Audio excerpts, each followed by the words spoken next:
word that I need. The word is this. Listen, some of you will get up tonight. The Lord will speak to your spirit of what He wants you to do. Just trust it. Just believe it. Don't say,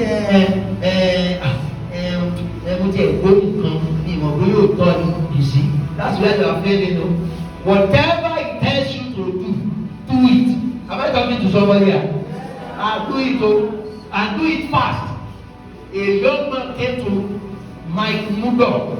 He said, I don't have money to give in church. I don't have time to pay. I don't have job. But God told me that I should come to you to permit me to be cleaning your shoes every Saturday against Sunday service. Okay, no problem. Come. He comes every Friday, Saturday evening, cleans my Mugor shoes, polish it. My Mugor said after 1 year, he became the greatest tither in their church.